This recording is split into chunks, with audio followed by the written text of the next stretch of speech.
It's an emotional experience with one clear directive: to gross the hell out of you.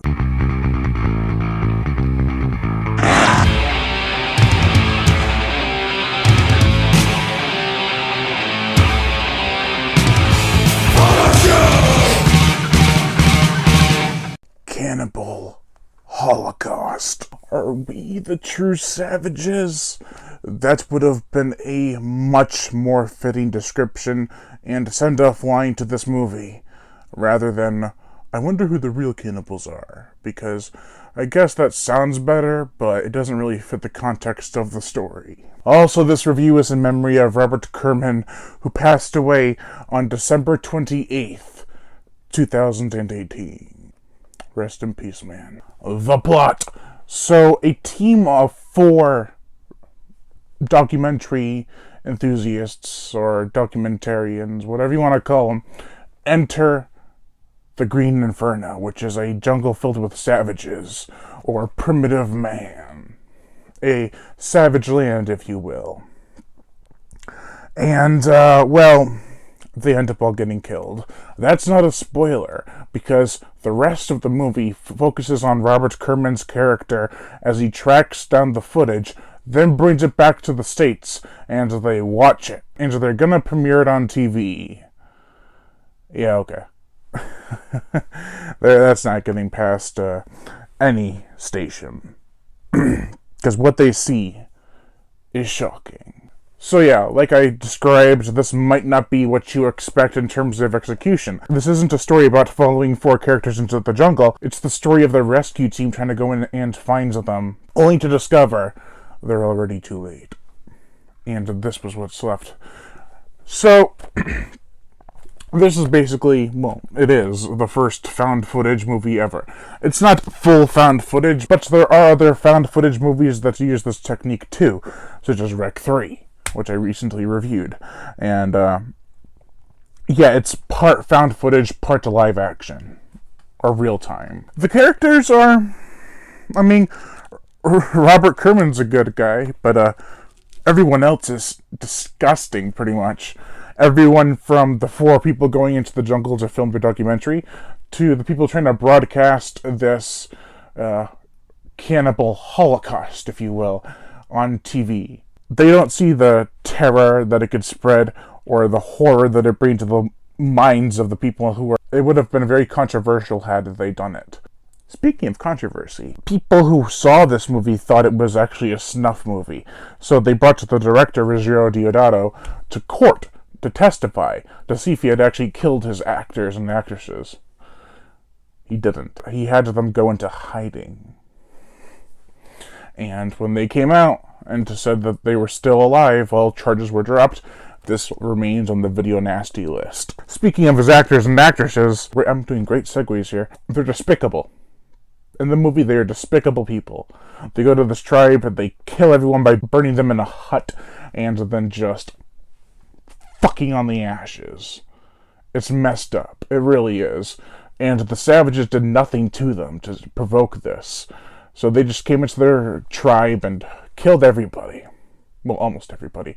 Because they had to leave a few people to live and to watch them fuck on the remains of their other relatives or people who also lived with them in the tribe. In terms of sheer brutality and sickening acts, the acting is spot on. I don't think these people were really like this in real life, but they did a great job conveying disgust for the characters. It was actually really disturbing. They were more disturbing than the cannibals themselves. And the cannibals themselves are what you would expect an uncivilized group of people to be like. Missing teeth, dirty, gross looking, because that's just the way they live, total isolation from the rest of the world. The camera work is interesting. I mean, it doesn't really do much. It just... like, the found footage aspects are kind of stupid, because when someone's getting killed, they don't run away and leave the person to die. Instead, they shoot their death in every conceivable angle and glorify in the violence. I mean, I was like, run, bitch! The setting was pretty nasty. It was a nasty part of the jungle, and What else can you say about a cannibal movie from the 70s and 80s? They do not look pretty half the time.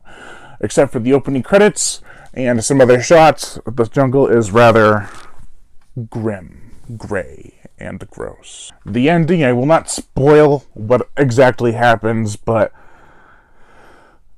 there's two endings. There's the ending of the found footage, and there's the ending of the decision being made by the people who are broadcasting or showing the footage they found on TV and what they decide to do.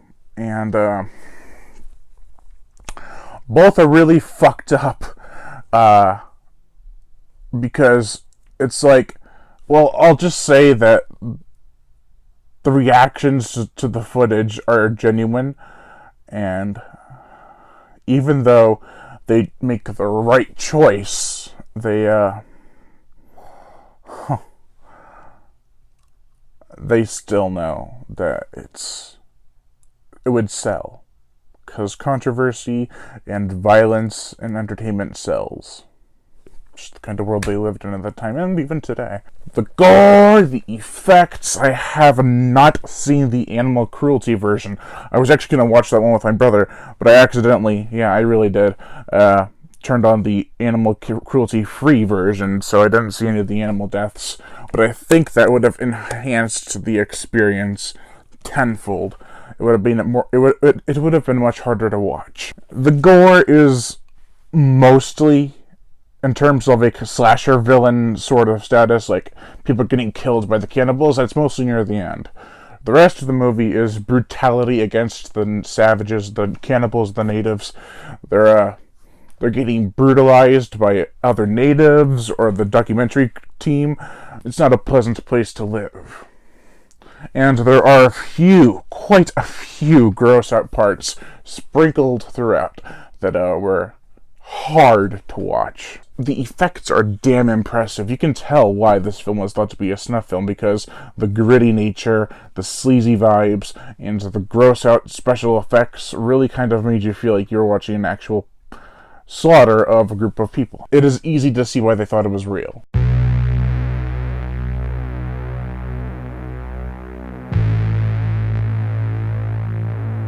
The motion picture soundtrack, Riz Ortolani, who also did A Killer Crocodile 1 and 2, composed the music for this movie. It's unique music. It doesn't always fit, but when it does, it is very, very disturbing. So this is not the goriest movie I've ever seen. It's one of the more disturbing, but not goriest. People who are not used to this kind of movie would probably be grossed out, maybe puke, or get really ill or faint, because it is that disturbing. But the gore level, I'd probably put it on a scale from here to here, probably like up here. It's like a little bit above most movies. It's more disturbing than it is gory. You would need a strong stomach to watch this film. It has great gore and effects, interesting music. It's just a bizarre experience altogether. Overall, I give Cannibal Holocaust a 3.5 out of 5. Thank you all for watching, and Lion Brian Gatto, host of Horror Show Entertainment. Make sure to like my Twitter and Facebook fan pages in the description below, and leave comments and subscribe.